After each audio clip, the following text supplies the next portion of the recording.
నమస్తే సార్. ఇప్పుడు పొన్నూరు టికెట్ మీకు ఇచ్చారు, ఎలా ఉండబోతుంది ఏంటన్నారు? సాంప్రదాయేతర రాజకీయాల ద్వారా సంక్షేమ కార్యక్రమాలు నియోజకవర్గం నలుగు చెరువుల జగన్నామ సంక్షేమ సంవత్సరం ద్వారా జగన్నామ సంక్షేమ సంఘం శిబిరాల ద్వారా తీసుకుని వెళ్ళడం వల్లే నేను ఈ రోజున వైఎస్ఆర్ కాంగ్రెస్ పార్టీ అభ్యర్థిగా జగన్మోహన్ రెడ్డి గారు నిర్ణయించారని తెలియజేయడానికి నేనెంతో సంతోషిస్తూ ఉన్నాను. ఇప్పుడు 2024 ఎలక్షన్లో ఏమని ప్రజలకు చెప్పబోతున్నారు, ఏమని హామీలు ఇవ్వబోతున్నారు?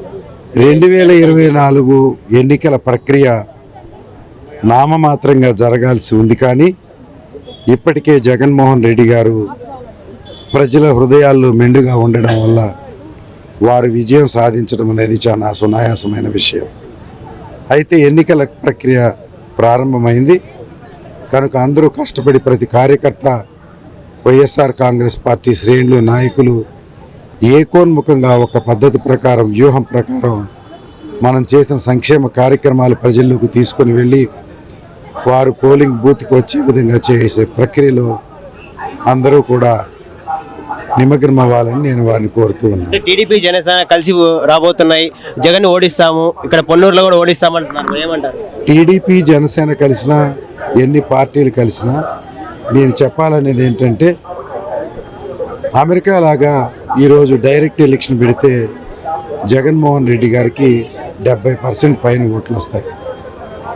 అదేవిధంగా వారు అన్నటువంటి నినాదం 175కి 175 వైఎస్ఆర్ కాంగ్రెస్ పార్టీ గెలుస్తుంది అనేది వారి ఆత్మవిశ్వాసంతో నమ్మి చెప్పినటువంటి విషయం. దాన్ని నమ్ముతూ ఉన్నాను. అయితే 175 చోట్ల వారే నిలబడితే ఇంకా ఎన్నికలు కూడా లేకుండా గెలిచే అంత బ్రహ్మాండమైన ఓటింగ్ సరళి వారికి వస్తుంది. అయితే 175 చోట్ల వారు నిలబడే పరిస్థితి లేదు కనుక వారి సంక్షేమ భావజాలాన్ని ప్రజానీకంలోకి తీసుకుని వెళ్ళే ఎవరైతే అభ్యర్థులు ఉన్నారో నాలాంటి వ్యక్తుల్ని వారు ప్రతి నియోజకవర్గంలో నామినేట్ చేసుకుంటూ వెళుతున్నారు కనుక వారందరూ కూడా కష్టపడి పనిచేస్తే వారు అనుకున్న 175కి 175 నియోజకవర్గాలు 100కి 100 గెలుస్తాయని నేను విశ్వసిస్తూ ఉన్నాను. పొన్నూరు నియోజకవర్గం దానిలో మొదటిగా ఉంటుందని చెప్పడంలో నేను ఏమాత్రం అతిశయోక్తి ఉందని భావించడం. టీడీపీ వాళ్ళేమో పొన్నూరు మాదే అని అంటున్నారు, ఎలా ఎదుర్కోబోతున్నారు? సాంప్రదాయ రాజకీయాలకు చెల్లుచీటి. వారు అనుకునే మద్యం పంచి డబ్బు చేసి వర్గాలు కట్టి ముఠాలు పెట్టి దౌర్జన్యాలు చేసి ఎన్నికలు కావివి. సంక్షేమాన్ని ఎవరైతే 4 చెరుగుల ప్రజానీకంలోకి తీసుకొని వెళ్తారో వారే గెలుస్తారు. ఇక్కడ తెలుగుదేశం అభ్యర్థిగా ఉన్నటువంటి వ్యక్తికి ఒక కార్పొరేట్ హాస్పిటల్ ఉంటే వారు ఒక శిబిరాన్ని పెట్టి ఒక కళ్ళజోడు ఇవ్వడం కానీ, ఒక గుండెకి మరి యాంజియోగ్రామ్ చేయడం కానీ, ఒక సర్జరీ చేయడం కానీ, ఒక స్టంట్ ఇవ్వడం కానీ, లేకుంటే ఒక ట్రైసైకిల్ ఇవ్వడం కానీ, ఒక జైపూర్ కాలు ఇవ్వడం కానీ చేయలేదంటే వారి మనస్తత్వం బూర్జువా మనస్తత్వం, పెత్తందారి మనస్తత్వం. ప్రజల కష్ట సుఖాల్లో పాలు పంచుకోలేని ఏ వ్యక్తి అయినా ఈ సంక్షేమ తుఫాన్లో ఈ ఉప్పెల్లో కొట్టుకొని పోతారు కనుక పొన్నూరు నియోజకవర్గం గెలుపులో మొదటిగా ఉంటుందని చెప్పడంలో నేను ఏమాత్రం సందేహించడం లేదు. అంటే ఒక ఛాన్స్ కాబట్టి పొన్నూరులో గెలిపించారు అని అంటున్నారు. టీడీపీ వాళ్ళు ఈసారి మాదే సీటు అంటున్నారు, ఏమంటారు?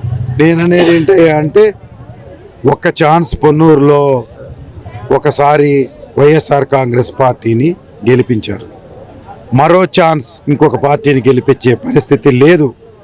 ఎందుకంటే జగన్మోహన్ రెడ్డి గారు ఇచ్చిన మాట మేరకు 5 సంవత్సరాల్లో సంక్షేమ కార్యక్రమాలు 4 చెరుగుల కుల మతాలకు అతీతంగా పార్టీ రహితంగా ప్రతి వ్యక్తికి సంక్షేమం అందే విధంగా చేశారు. అదేవిధంగా నేను కూడా జగన్నామ సంక్షేమ సంగమం ద్వారా ఈ సేవా కార్యక్రమాలు కుల మతాలు పార్టీ రహితంగా, కుల మతాలు లేకుండా పార్టీ రహితంగా చేశాం కనుక ఈ సంక్షేమం మేము చేసినటువంటి సేవ తోడయ్యి ఈ నియోజకవర్గంలో ఈసారి రాబోయే మరోసారి కూడా వైఎస్ఆర్ కాంగ్రెస్ పార్టీ 100% గెలుస్తుంది. ఈ నియోజకవర్గంలో తెలుగుదేశం మొక్క ఇక మురిసే అవకాశం భవిష్యత్తులో లేదు లేదు లేదు.